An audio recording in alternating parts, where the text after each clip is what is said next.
Alright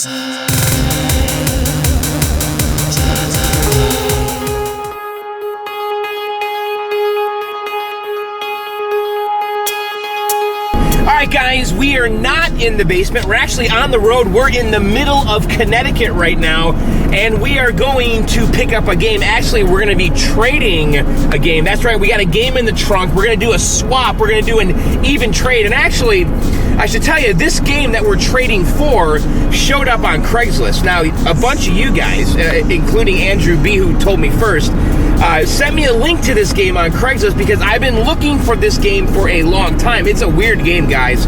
It's a bootleg game. Is it desirable? To me, it is. So anyway, we're going to go to this guy's house. We're going to swap my Pac-Man Cabaret for this game, and then we'll go back to the garage and we'll check it out. Sound good? All right, guys, let's hit the road.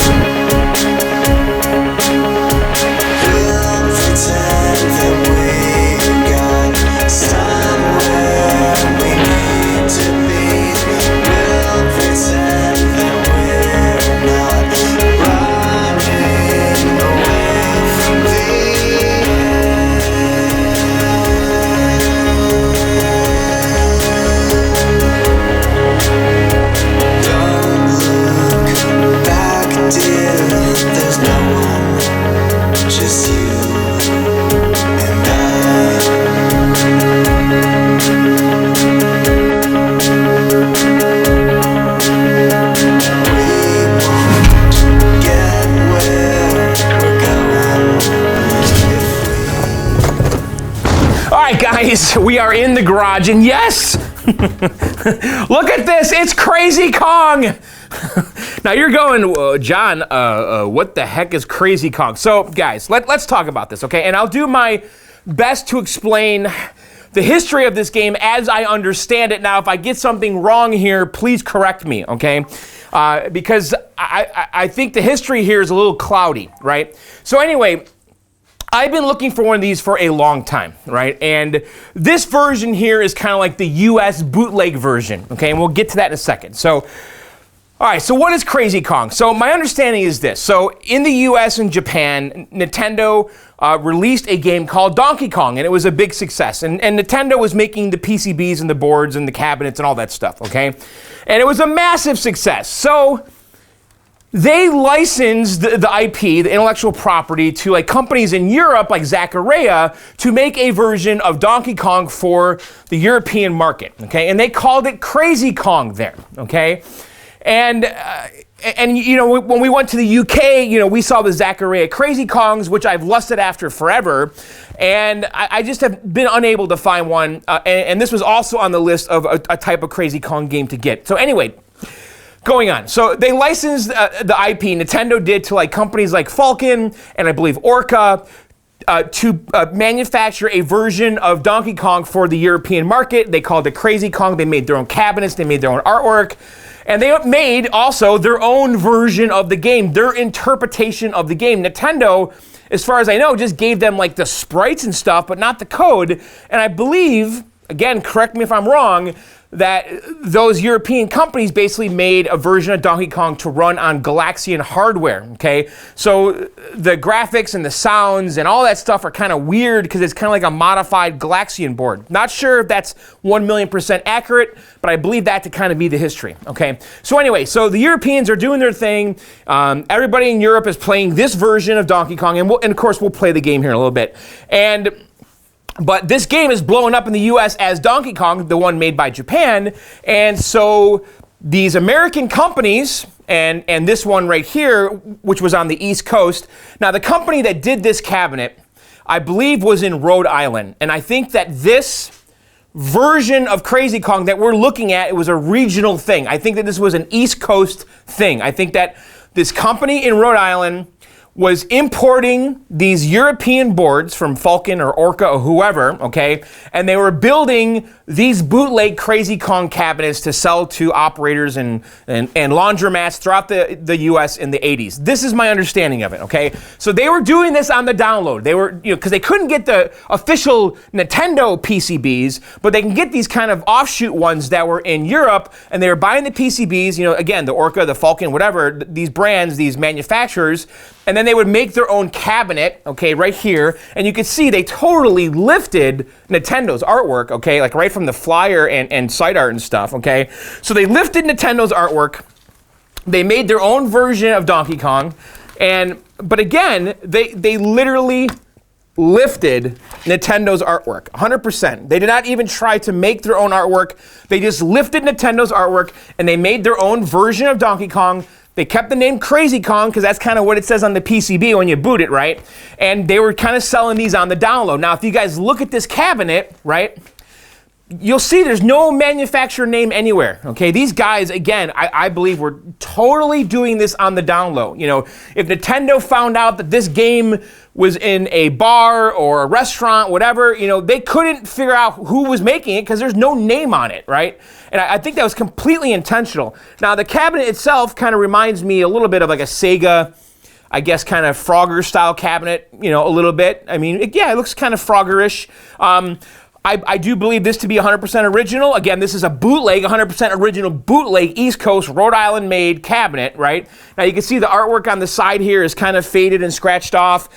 These games kind of have a reputation of the artwork wearing off because I guess the inks they use for the silk screening here were like water soluble. So we have to be very careful. You know, we don't overhandle this or anything. We don't want this to wear off anymore. I'm actually very pleased that as much of it is there as there is. And by the way, I bought this from a gentleman. I actually traded my Pac-Man Cabaret with a guy down in Connecticut named Carl. Super awesome guy. Had a great little collection of games. And he bought this from somebody in Rhode Island years ago. Okay, him and I kind of talked a little bit about where it came from. And so again, I think the games were made in Rhode Island. He got this one from Rhode Island. He didn't really do too much to it. I think there's a couple little things that are wrong here. Like if you look at the marquee, this right here, this channel, this kind of molding holding the marquee on has a wood grain to it. I suspect that's not right, okay? We could probably pull that off later and just paint it black. I think it looks okay, like structurally, but the finish on here is some kind of a wood grain. Somebody did punch the marquee, right?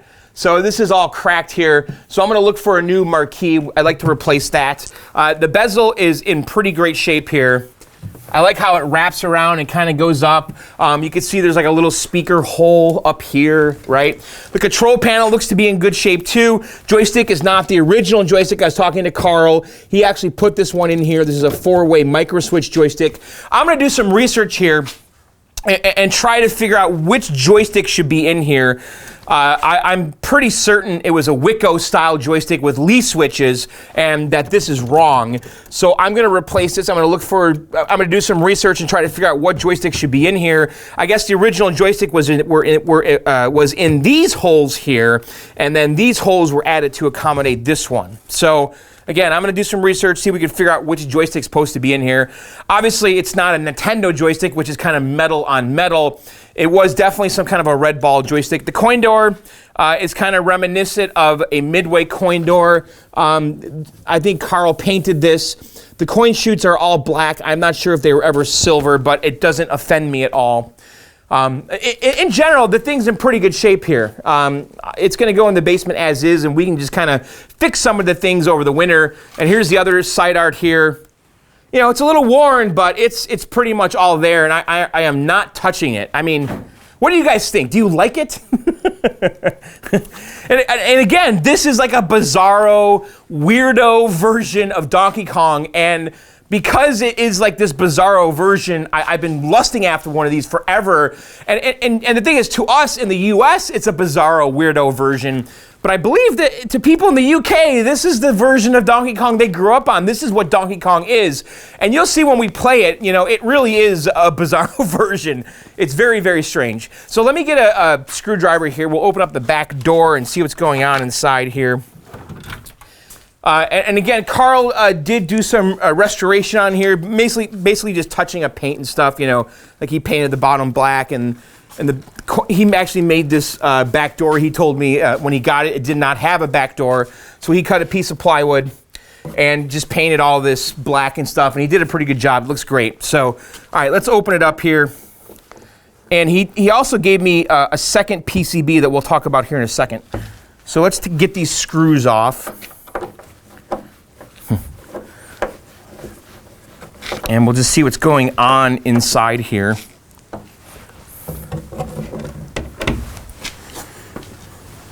Boy, we got all kinds of screws here.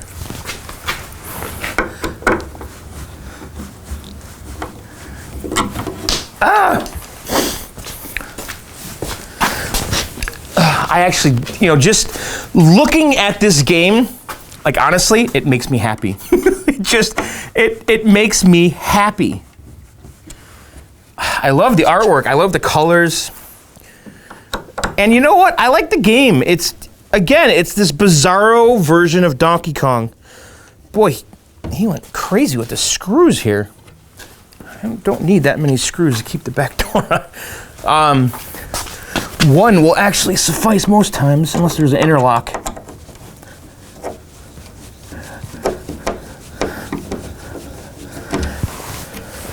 All right, let's get the last one here.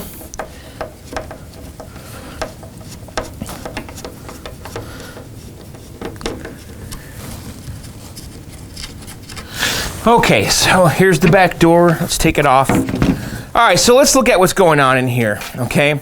So you can see right away, we have a Wells Gardner 4900 monitor. Terrific monitor, one of my favorites, period, the end. It's probably the best besides the Sanyo 20EZ from that era, okay? So yeah, it's not a Sanyo, which is what you would find in Nintendo. Now here's the board, okay? So it's kind of like a 2-stack board. Now the board that's in here is by Orca, okay?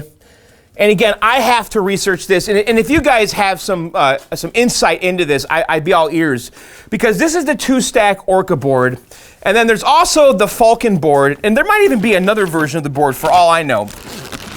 And so Carl gave me this board too, okay? And this is the Falcon board, and this one's a single stack board. And he told me that the pinout was different though, so we can't just swap boards. We have to make some kind of adapter. So I need to research this. I actually would like to know like what is considered the standard board for this game, okay? But this is the single stack Falcon. That is the double stack Orca board. And I actually have a third board somewhere in my basement. I tried finding it before doing this video and I couldn't locate it. But I also have another board too. I think the board that I have is an Orca one, which is the same as that double stack. I'm not positive though, I need to find it. Okay, so anyway, we have our 2-stack Orca board here, okay? We have a power supply right there, just a standard switching power supply on the bottom. There is an isolation transformer for the monitor, and we have kind of a terminal there, and our on and off switch is actually inside the cabinet, which is bizarre, okay? So why don't we go ahead and plug this in? Are you guys excited to see some crazy Kong? I am. I actually really am. I want to get good at this game. I wonder what the high score is. And you can actually kill screen this game. But again, we got to keep in mind though, this is not Donkey Kong. This is a weird version of Donkey Kong. Where's my extension cord? Oh, it's all the way over here. Hang on, I'm getting the extension cord. I have it all the way over here from grilling.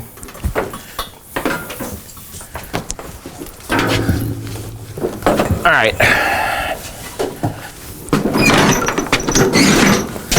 Climbing over the lawnmower. Ah! All right, let's plug it in. All right, here we go.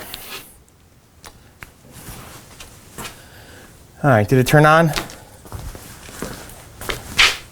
No, it didn't. All right, let's just kind of turn this on right here. There we go. So again, kind of weird, there's an on-off switch in the bottom there. So as far as I could tell, this is all original, I don't really know what it's supposed to look like, but it doesn't look like somebody really hacked this thing up at all. So I'm going to assume that this is all original. Again, we got to kind of say that lightly, because this is a bootleg. It does look like the sidewall here is cracked. If you look at that. It does look like it was cracked. The side of the cabinet's cracked right there. Doesn't go all the way through though, so we'll just leave that alone. All right, let's kind of come up here and take a peek. All right, guys, there it is. So yeah, it looks like Donkey Kong, but it's not. It's a very strange version of Donkey Kong. Now there are some like weird glitches here. And by the way, this game is glitchy as all heck. Like, and it's supposed to be. And I probably should compare it to the MAME version to see what's 100% correct. But there are some glitches here. Like you can see Mario's right there. And there's this like line, this horizontal line at the top that's kind of following him. And then there's some glitches right there. This is Crazy Kong, 1981. And there's also some of these screens that say Crazy Kong 2. Again, I don't know what is the right board. I have 2 boards now. Is there 3? Is there 4 boards? I'm not sure. If you guys know, leave comments. But let's kind of give this a shot here. The sounds are really weird. Let me see if I can turn the volume up. Is there a volume on the PCB? Yeah, there is. I'm going to turn the volume up just a little bit. See if we can really hear this game, okay? Because the sounds are just... It's so bad. Listen to that. Horrible, but I love it. Listen how bad that sounds. Okay. Really bad, right? How come I didn't jump? Okay. Let me see if I can point press. No, you can't. Jesus! So this game plays completely different than Nintendo's Donkey Kong. Total bootleg. Alright, let's just try to get through this. Look at how he doesn't even move. He just stands still and he like poops the barrels out. I should turn this down a little bit. Hang on. It's a little too loud.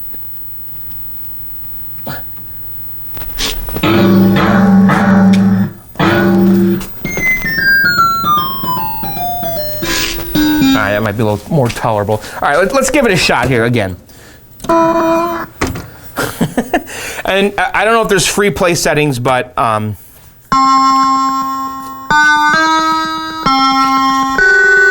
so it kind of sounds like the Donkey Kong song, but not. Alright, let's go. I like this. Again, Donkey Kong doesn't move, and Pauline is like floating in the air. Look at how she's not even like grounded. And the bonus box has like red on the side here. I gotta do some research to see if it's supposed to be like that.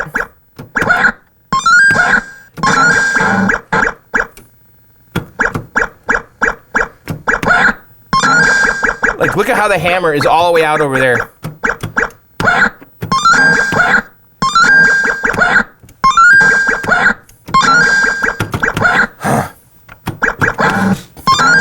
So this is different right here. The ladder's at the very end.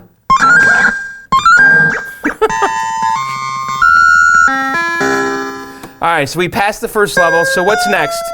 How high can you try? All right, so then it goes to this, the conveyor belt, which I believe is the order of the Japanese version of Donkey Kong. Second level is the Pie Factory.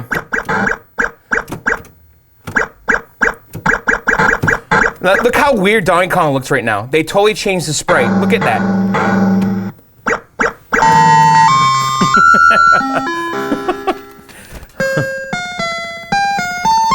The monitor looks really good. Oh, wow. This is the next level.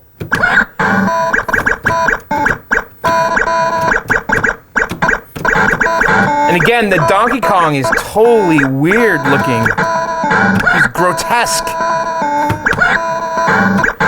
So far, I'm pretty much able to play it like the Nintendo one.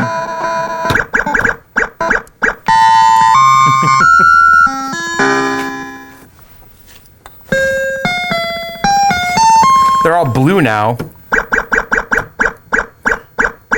So I think these glitchy graphics are actually right. It's so weird to me that they changed Donkey Kong to look like that.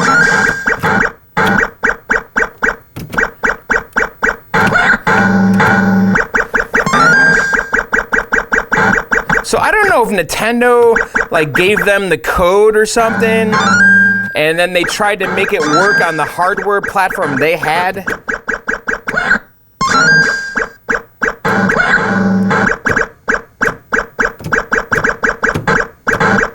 Seems like we have limited colors too. Oh man.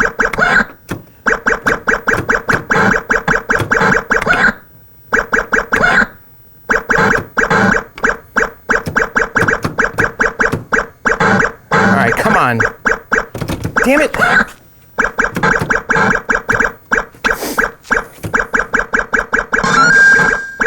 Alright, let's get out of here. Ah! We did it.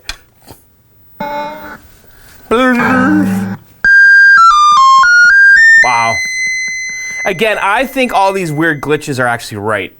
We'll check the voltages just to see. Okay, now we have holes in the level.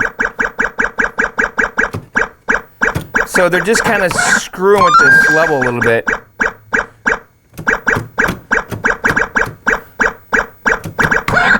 I think there's like an invisible hammer somewhere. Oh, jeez.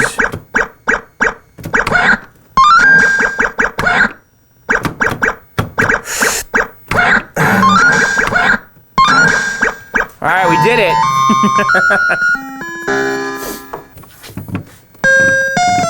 How high can you try?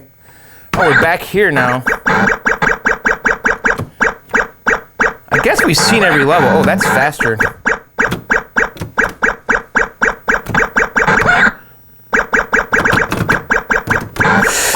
Go, go, go. Ah.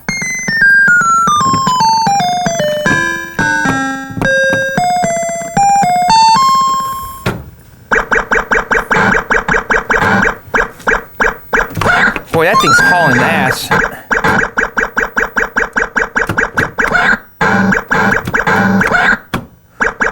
So it's not making any kind of like hammer sound. It's not doing any of that. Go. Come on, come on, come on.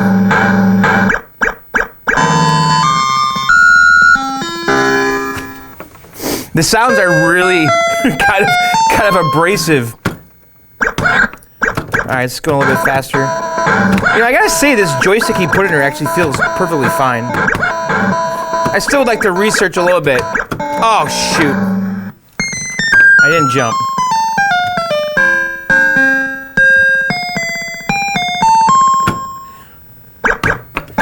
What the heck? We've seen every level, right? Yeah, we have.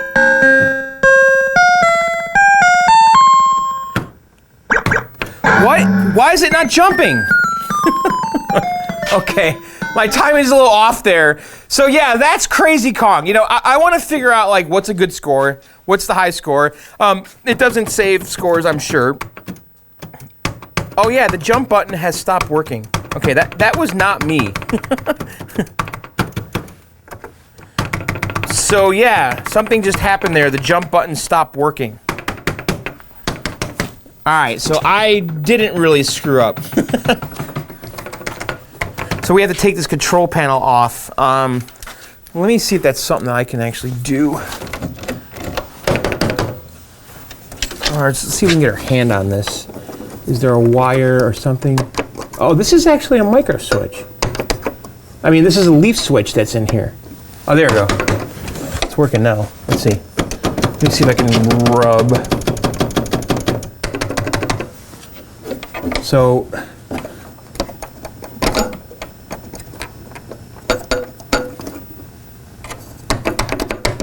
it's working now. There we go. I probably have to clean the leaf switch that's in there. Let me see if it's easy to take this control panel off. It's really not. I'll kind of show you guys though what we're doing, what I was doing there. So in here, right up here, see that leaf switch there? So I just kind of was just messing with the wires that are connect to it, and then also just kind of exercise the leaves a little bit. But it's not working again. So I'm gonna have to take that off and clean it.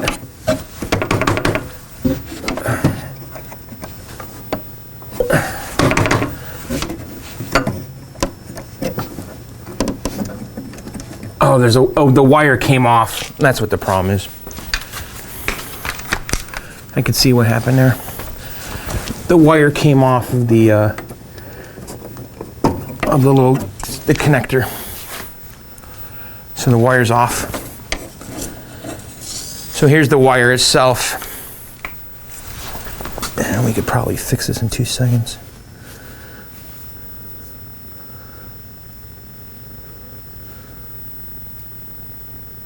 Let me see if I can just kind of repurpose this one and get some pliers.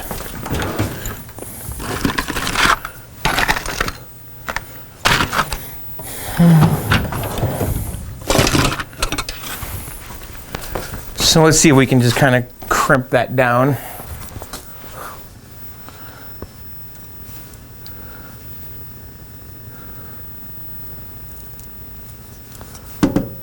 Okay, it's in there now.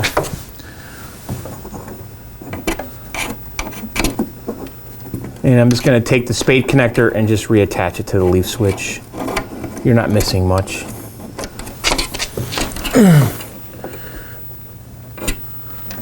Some interesting coin mechs. I've never seen ones like that. Let's start a game and see if that button works again.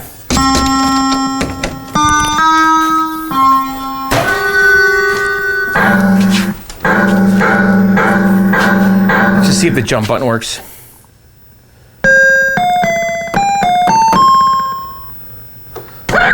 Yep. Okay, so that's the game. What do you guys think, huh? Let's take a poke around here, though. So inside here, you know, definitely a Midway style coin door. These coin mechs are interesting to me. I've never seen ones like this.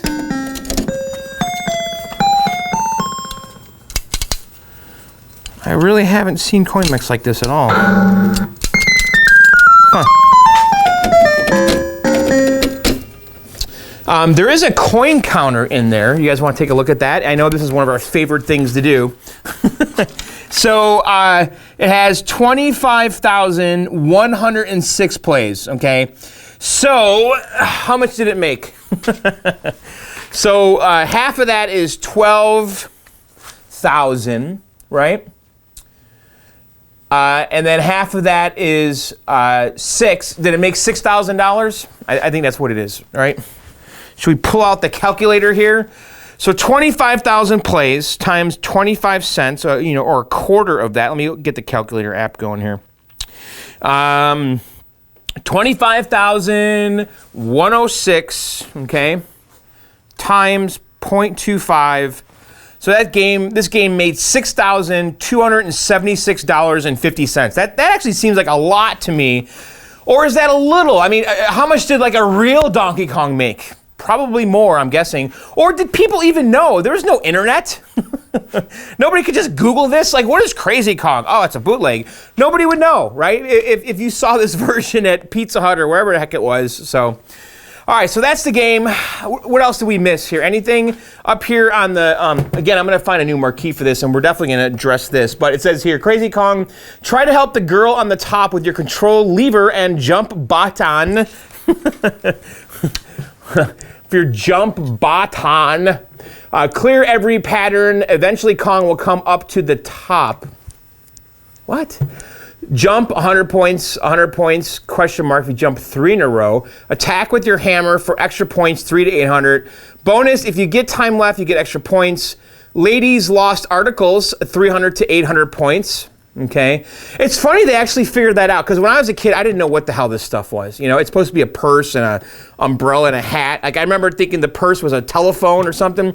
If you get more than extra score, you get one more player. When you lost all your players, game is over. So yeah, that's Crazy Kong. So this is gonna go in the basement like ASAP. You know, Pac-Man left, so we have some space. I definitely want this kind of in the main room, you know, maybe close to Donkey Kong, next to Donkey Kong. I don't know. What do you guys think? So, All right, that's Crazy Kong. I think we kind of covered it. Actually, no. You know what? I do want to test the voltages. Just because, you know, there's an old power supply on there, and there's some graphic glitches. I do think, though, that the graphic glitches are right. I'll have to play this in MAME. I also really want to research, too, and figure out what board I have. Is it the good board or the bad board, you know? So anyway, all right, let me get my power supply, and we'll just kind of take a peek back there at the power supply. All right, I got my multimeter, so let's kind of go back there. We'll test DC volts. We'll test it at the power supply and also test it at the board and see if we have 5 volts, if we're too high, too low. Just so I can kind of rule the voltages out. I do think the glitches are normal, honestly, but all right, so let's take a peek here. So 5 volts is right there. So I don't know if you guys can see this, but it might be bad camera work, but let's see. 5.3 volts at the power supply. So why don't we test it at the board? So that's a little bit high. And then at the board, I'm going to test it at one of these ROMs up here. So I'm going to I'm just going to grab ground down here at the power supply, and then I'm just going to kind of see if I can grab the top right of this chip. 5.1 at the chip. So we're definitely high. Now the power supply here, I need to get a tool to get in there. So the power supply has that little hole right there, okay? And by the way, when I was testing the 5 volts, you know, I put the black on the ground and the red on the 5 volts, okay? And at the chip here, when I was testing it, typically the top right leg, you know, where the notch is 5 volts. So I put the ground on the power supply and then the red on the top right. But, so we got to lower the voltage there. And I need something to put inside that hole. A TV adjustment tool would be ideal. I think I might have some right here. I hope I do in my toolbox. All right, let's see if I have a standard screwdriver. So let's carefully use this. Without...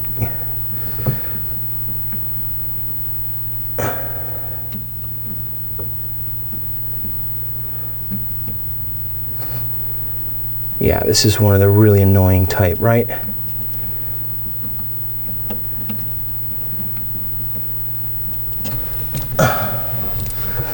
Yeah, I can't, like, trying to get the screwdriver to land inside the pot and doesn't want to. Let me see if I can, I gotta really get in there and see what the heck's going on, because I don't know what shape we're even dealing with.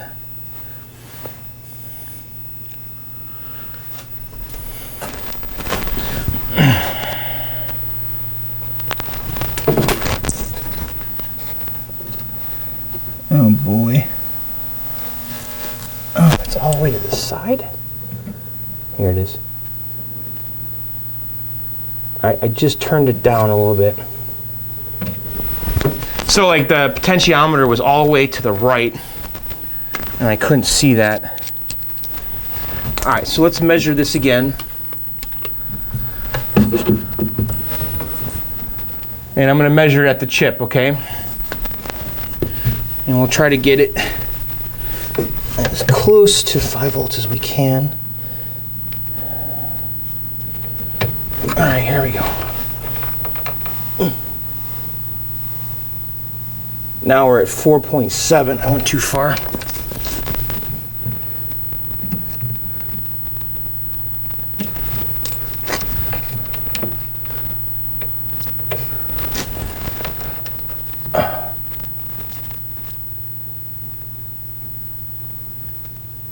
$4.89.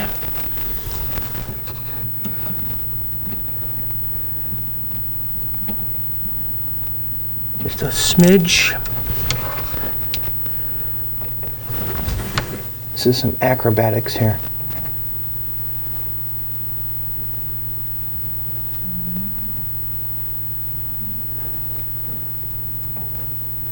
$4.950. I'd say that's good.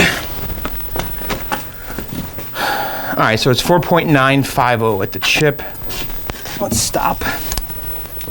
I'm gonna reboot the game. And we'll just see if it looks a little bit, if it looks any different at all. If you guys remember, you know, the Crazy Climber, which I think is similar hardware, that thing had glitches that we fixed with a voltage adjustment. So it could be, I think that this game is a combination of glitches that are supposed to be there, and then we might have had some other glitches that were maybe voltage related, but I don't really know. No, I don't think so. I still see some of the glitches. Like that one right there. Yeah, I think that is supposed to be there. I'll do some research and we'll play it in MAME or something. I'll play it in MAME. But at least the voltages are spot on now. Or close. Can you point press? Oh, you can. Boy, that barrel's aggressive. All right, guys, that's it. So I tell you what, why don't we go in the basement? I have an idea. You guys want to compare this to the real Donkey Kong? Now that this is fresh in our minds, right? This kind of bizarro Donkey Kong. Why don't we play a quick game in the basement of real Donkey Kong on the Nintendo hardware and see what's different. And then afterwards, we'll do some viewer mail. So, all right, guys. Again, that was Crazy Kong. We'll go in the basement, play some Donkey Kong, and do some viewer mail. I like it. All right, let's go back down to the basement. All right, guys, there you have it. That was the Crazy Kong arcade game. What'd you think? I'll tell you, I actually totally dig it. I know it's weird. I know it's a bizarre game, but I actually love it because I love me some Donkey Kong. So anyway, we're going to play a game of Donkey Kong so we can kind of compare, you know, how the real Nintendo one looks compared to the, you know, one we just played in the garage. But before we do that, I actually want to read the Wikipedia article on this game, on Crazy Kong, because I think there's some information on here that I might have gotten wrong earlier in the video. Like one thing it says here is that Crazy Kong is actually running on Crazy Climber hardware and not Galaxian. And I'm not sure if Galaxian and Crazy Climber has some similarities in hardware. But anyway, let's read here. It says, Crazy Kong is an arcade game created by Falcon, released in '81, and is similar to Nintendo's Donkey Kong. Although commonly believed to be a bootleg version, the game was officially licensed for operation in Japan when Nintendo couldn't keep up with demand at home, even though Donkey Kong was still released in Japan. And is based on different hardware. The game retains all the gameplay elements of Donkey Kong, but it has all of the graphics redrawn and recolorized.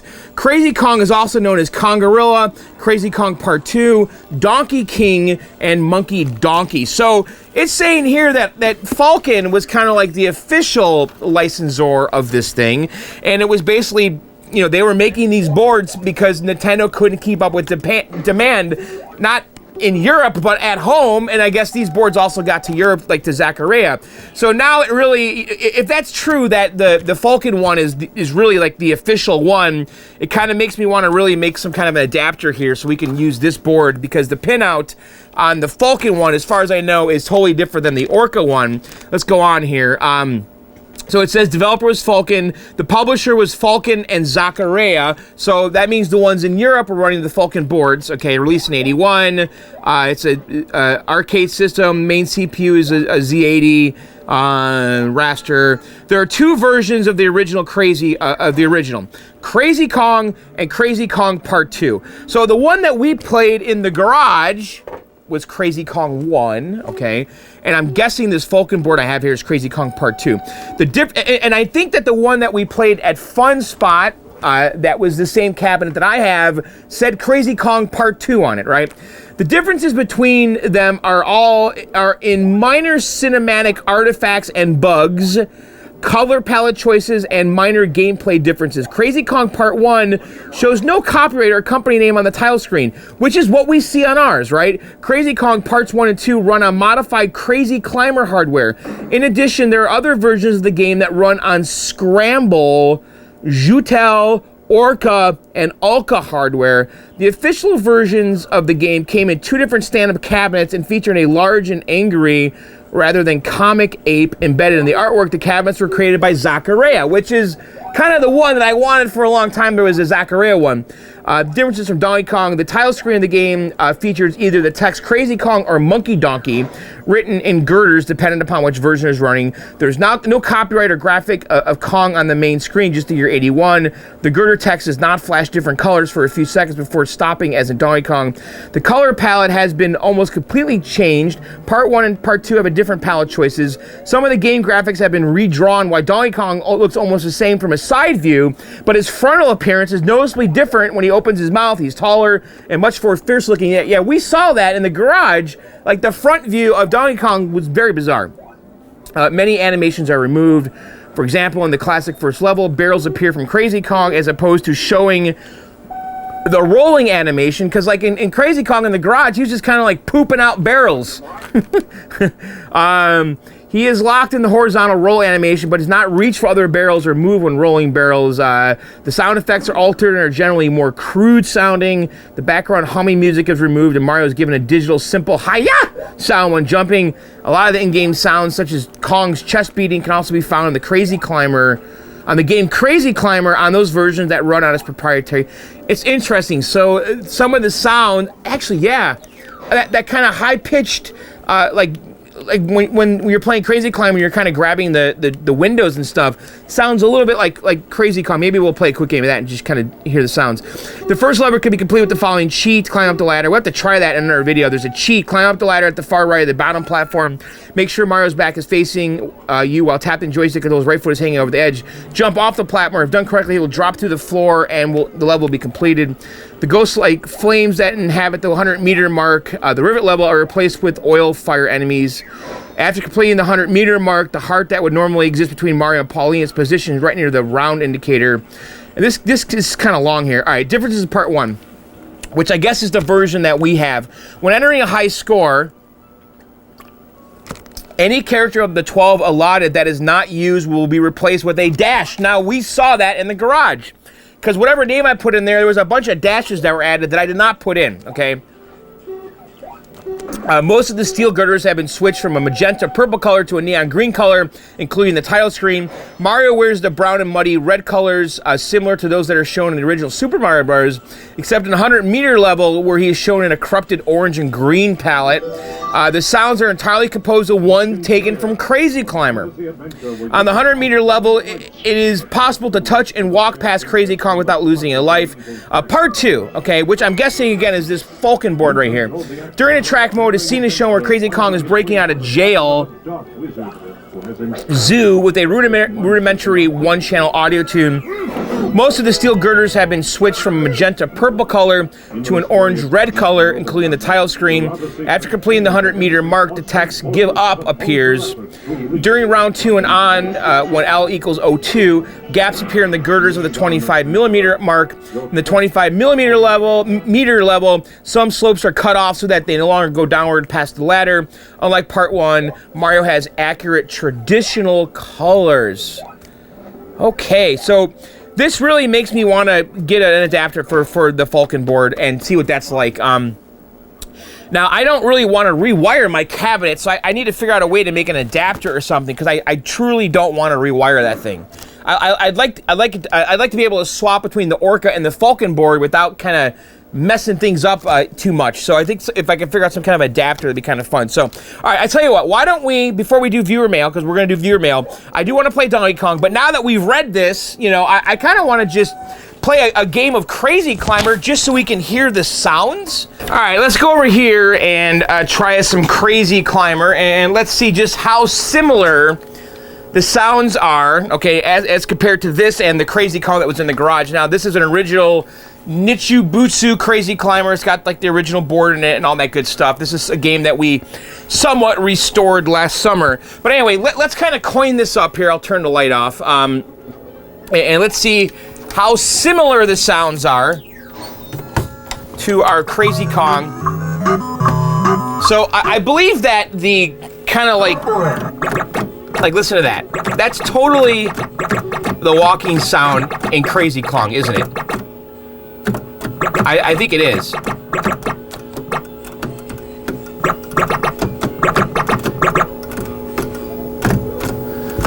This game is frustrating. But yeah, I can hear the sounds there, right? That's it, right? So yeah, I think that we definitely have the one that's using the Crazy Kong hardware. So, all right, let's come over here and play a game of Donkey Kong. Now, this is my original Nintendo Japanese Donkey Kong cabinet made in Japan, and it's actually the first game I ever got, and it is my favorite game by far. So I thought we'd play a quick game.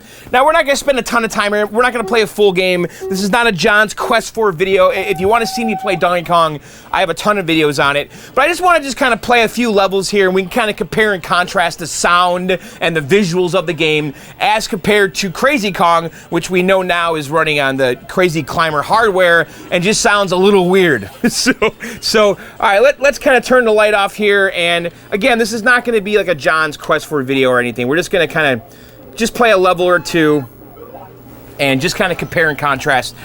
So right away, though, you could just see just how much better this game is. Like, the sound is so badass and iconic. The animations are just so much smoother.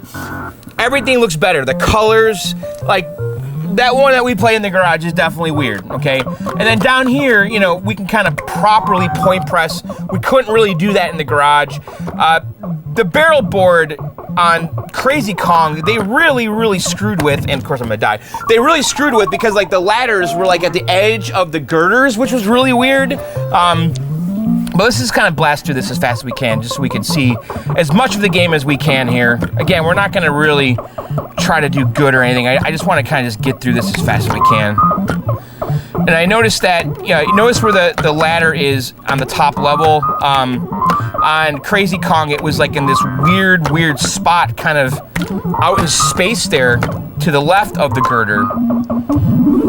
And then, of course, Pauline is actually grounded up there. Now, I don't really know, and I'll know this more after I play Crazy Kong, I don't know if I'll be able to control the barrels and all that like I can in this. And it'd be interesting to find out if you can. Even like the point pressing on the girder level, can you do that on Crazy Kong? I have no idea. So when we cleared the first level on Crazy Kong, it looked really strange. Again, this is just all so much more refined. I think the patterns were kind of working on this level, and also the level order on Crazy Kong was not the same as this. Now this is like the US and kind of international version of Donkey Kong. The straight up Japanese version of Donkey Kong, the level order is different. The second level on Crazy Kong and the Japanese version of Donkey Kong, correct me if I'm wrong, is such that the second level is the Pie Factory, and on this it's not. This game actually alternates levels in a kind of funky way, you know, because after this we're going to go back to the barrel board. On Crazy Kong, I think it was doing the 4 levels sequentially, like 1, 2, 3, 4, 1, 2, 3, 4, 1, 2, 3, 4, whereas the second level was the Pie Factory. I think the third level was the rivet level, and then the last level was this, I believe. Oh, I should have shown the point pressing there, but you can actually point press on Donkey Kong's right foot on the original hardware version. I don't know if you can do that in the Crazy Climber. We should try that maybe in a later video. I do want to play more of that Crazy Climber. Maybe we'll do a Quest for Crazy Climber video. So you can see here in the original game, it goes back to the barrel board.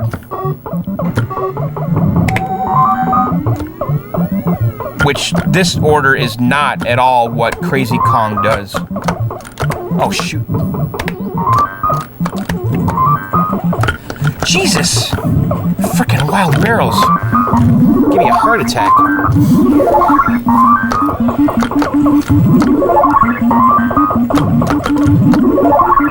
And I'm not really sure if you can control the barrels in Crazy Kong like we can in this. I gotta try all those little mechanics.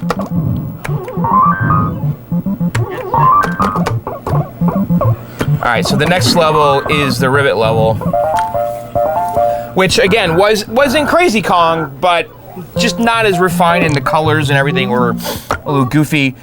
And the first time around, the elevator was moving at a snail's pace in Crazy Kong. But it seemed like all the same strategies and stuff to clear this worked in Crazy Kong.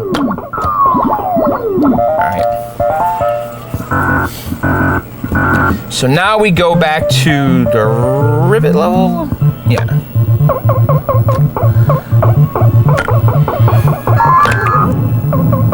My sound is cutting out.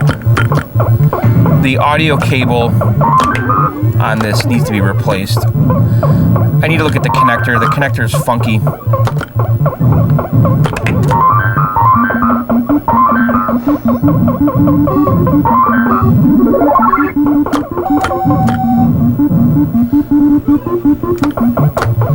The connector connects like directly to the audio amp on the monitor, and that little 2-pin connector is a little funky. And if I wiggle it and move it, I can get the sound to just come back. Come on. Good. All right, come on, come down.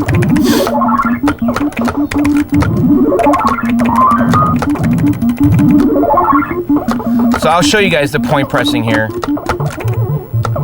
So if you come up here by Donkey Kong's right foot and you jump, and then when you're in the air, if you press right, you get that 100 points. And I don't know if that worked in Crazy Kong. We need to try that out.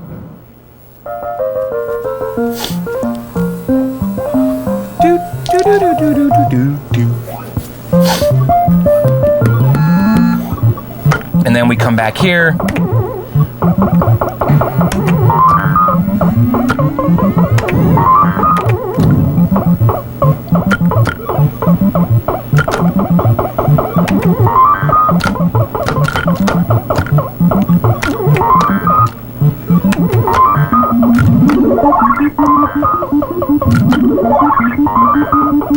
So, but yeah, I mean, come on, this game is so much more refined than Crazy Kong. It's weird that Nintendo would actually approve Crazy Kong, knowing just how great this was. There must have been such a demand for this game that they just let it go. And you know what? It's close enough. It doesn't say Nintendo on it. All right, so here's this level, the Pie Factory, which is the second level on Crazy Kong. But in general, you know, the spirit of both levels, all the levels are there. Ah, shit. All right, whatever. You guys get the idea. All right, let's do some viewer mail. But yeah, that's Donkey Kong. Obviously, it's the better game. There's no question about it. But still, I love Donkey Kong, and I'm gonna have a lot of fun playing the weird, bizarro version. So, all right, guys, why don't we do some viewer mail? Let's hang out just for a little bit here. If you guys want to send viewer mail, you got to email them to me at john@johnsarcade.com. That's john@johnsarcade.com. It could be a question, it could be a comment, it could be anything. Just send them to john@johnsarcade.com. Okay. All right. Stay. All right, first one here is from Paul, okay, and it says, I love how you pay great attention to the smallest detail when we're storing games, and I had a really quick question. Can you do a quick overview of basic hardware cleanup, like tumbling of original cabinet bolts, etc.? Thanks, love the channel. Keep up the awesome work, Paul. So, yeah, we've covered this a ton on the channel. You know, every restore that I've done, we typically remove every single nut and bolt and screw, and then usually I tumble them. I bought a shell casing tumbler on Amazon. It's actually designed for guys that reload ammunition, and I buy walnut. Actually, I buy lizard bedding. It's ground walnut shells. It's lizard bedding. I buy that like on Amazon. I throw that in my tumbler. We take all the nuts, all the bolts, all the brackets, and we throw them in the walnut casings. Sometimes I'll squirt a little Novus 2 in there, or you could put some wax in there, and I let that tumble for a couple days, and then I check on it in between, and really that is an amazing way to refresh all the metal parts, the small metal parts on these games. You know, when we did Mortal Kombat 2, we tumbled everything. Same thing for Journey and Quantum, and name the game down here. I think I've tumbled almost everything. And then if the bolts are supposed to be black, you know, the carriage bolts, I'll put them in, you know, a box or something, and I'll rattle can them after I tumble them. So But that's, basically it. If stuff's rusty, like brackets on marquees and all that, I typically sand them with my sander and then rattle can them black. And that's kind of been the MO for all these games down here. So, all right, moving on. All right, so I've been getting a lot of messages about these things, okay? And these guys seem to have gotten a lot of attention with these little arcade games that they're selling at Walmart, etc., called the Arcade 1-Ups. And Scott Washburn sent me I'll kind of just show it to you here. So this is a Black Friday ad, okay, for Walmart, and we'll do this kind of old school. So Pac-Man and Galaga, $249, okay? And looking at it, you're like, oh, wow, that's a legit Pac-Man. That's a legit Galaga. Well, I don't know, man. These things, first of all, the size of them is pretty damn deceiving. You look at that picture, you're like, wow, that's a full-size Pac-Man game for $250. No. Now the things are like this short. They're super short, and they sell like these stands to make them a little bit taller. It's like size for a 7-year-old kid or something. I don't know why they did that. So these are like flat pack arcade games. Okay, they come in like this IKEA box. Okay, and you have to assemble them. Again, they're super short. They do have a bunch of games on them. The Pac-Man one, I'm not sure. It doesn't really say. It looks like Pac-Man Plus. The Galaga one has Galaxian. I think it has other games on there. But normally these are $2.99. These are $2.49. I know a lot of people are buying these. Personally, I would never do that. I did get rid of my Pac-Man game today, but what did that, I mean, so these are like $300. I'm just thinking, like, what does, like, I tweeted like a picture of a dedicated Centipede game that was, I think, $350, like, working, so you could do that. You could buy a dedicated Centipede for $350. You're getting the full-size Atari commercial game, or do you spend $250 on one of these Arcade 1-Ups that has an LCD display, really junky joysticks and buttons and spinners, and is short and is running some kind of emulation? I don't know, but I guess if you get the Centipede, then you got to worry about stuff breaking, and maybe you don't know how to fix monitors and power supplies, and so I could see why there is a need for these, because it's pretty much plug it in and you're done, whereas getting the real 80s stuff is a bigger commitment in life, because you don't know what's going to happen. I mean, hell, I got broken stuff down here that I don't want to mess with right now, but we got to figure out what's wrong with Paperboy and what's wrong with iRobot and Firefox, which has been down forever. So I guess when you buy one of these, you don't have to worry about that, and you're kind of getting the arcade experience. But I think that at that point, if you're compromising yourself so much, just install MAME on your PC and go buy some USB joystick or something. I don't know. But I remember when Xbox Live started, and this is before I had all my arcade games, I got a USB, I know I've told this before, but I got a USB Dead or Alive fighting stick and a stool, okay?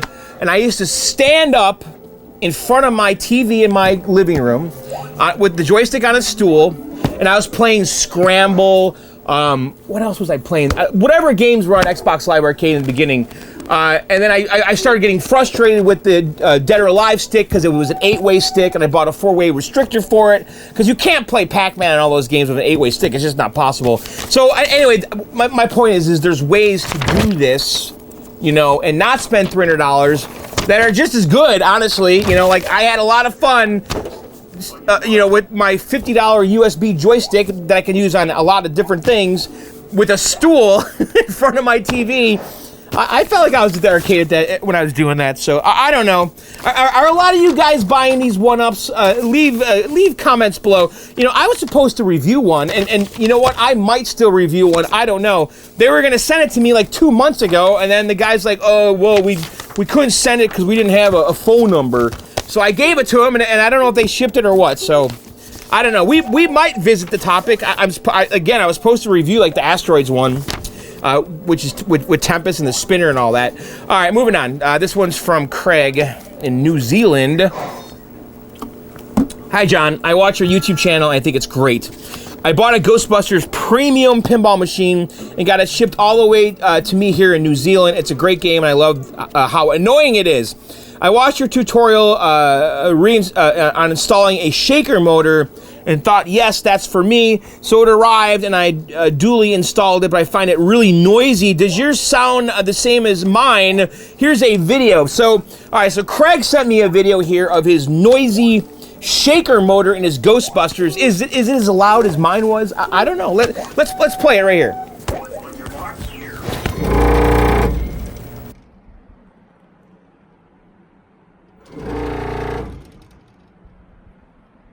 All right, dude, that's like super loud and annoying. I don't remember mine being that loud. I'll tell you this though, is it like thoroughly bolted down? I don't remember, it's been so long, but I remember having an issue with one of the bolts or something on the shaker motor, and I couldn't get it all the way on, and it was making it louder than it should have been because it wasn't really secure. So I would really double check and make sure that thing is really bolted down. If anyone has any ideas or help for Craig, leave a comment below. But Craig, that doesn't seem right to me. I mean, when you watched my video, did mine sound that crazy loud? I do remember thinking that it was kind of annoying in the beginning, but I got really used to it because it is pretty loud. It is. I mean, it does make noise for sure. Yours just sounds like more noise than I remember because we can't test it right now because my Ghostbusters is at the hangar pub and grill. So, but I don't remember it being that crazy loud. But I do remember though that initially I was missing one of the bolts or something. And it was way louder than it should have been. And then once I got it like totally secure, it like stopped. So I don't know, Craig. Really look at how it's bolted down. Is it shaking stuff adjacent to it? Last one here is from Irene, actually from Joe.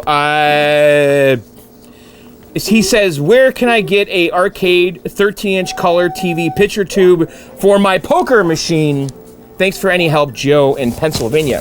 So what's funny about this one, about this email, is that I think I've recommended in the past, or I know I've definitely thought this before, that well, if you need to get a CRT monitor for an arcade game, you know, say I need a new 19-inch monitor for my two Tigers, you know, a good way to find replacement CRTs is to look on Craigslist for poker machines. Because there's always poker machines for sale on Craigslist that nobody wants that have working CRTs. So Joe, I'm going to recommend to you like to find a new 13-inch monitor for your poker machine is look on Craigslist for another poker machine because it seems like that's kind of one of the last places you can look on Craigslist that not a lot of people are thinking about for CRTs is search for poker machines. You know, maybe widen your search. You know, you might have to drive a little bit. I know that this kind of stuff's on eBay too. You know, but you're gonna have to just find some old, you know, used CRT. I mean, there's no other way around it. And one way to do that is to find a poker machine that's on Craigslist that works. Just make sure it's a 13-inch, not a 19-inch. Also, a lot of the old arcade cocktail cabinets have 13-inch CRTs, also the cabarets like the Pac-Man and all that stuff. So I guess, Joe, I don't have a definitive, like, you know, go to this website kind of answer, but you gotta like just basically look for games like yours that use that same monitor, and that's what I've done a bunch of times. So, all right, guys, that's it for this video. Hope you enjoyed it. I'll see you all very soon. And again, if you guys want to send viewer mail, send them to me at john@johnsarcade.com. That's john@johnsarcade.com. Could be a question, could be a comment, could be whatever. Of course, check out my podcast, Video Game Outsiders, at videogameoutsiders.com. I've been doing that podcast for like, I don't know, 13, 14 years with my friend Michelle. We do it every Tuesday at 9 p.m. Eastern at videogameoutsiders.com, or anytime during the week, you can go get our app. Just go to the iOS store or Google Play, search for Video Game Outsiders, install the app. It's free, okay? It allows you to listen to the weekly, you know, podcast for free. And there's also bonus content, you know, 5, 6 extra shows a week, like the John Show with John, where I do kind of talk about some arcade stuff here and there, and Michelle's show. We do Warcraft Outsiders. There's all kinds of bonus content. So if you guys want to keep up with me, you know, when I'm not doing videos, the podcast is the #1 way. So just search for Video Game Outsiders on Google Play or iOS. So, all right, that's it for me. I'll see you guys very soon. Hope you enjoyed the video. I'll talk to you all again sometime. Be sure to comment and like and thumbs up and all that stuff. So, all right, guys, that's it. I'm done. I'll see you very soon. Later and bye.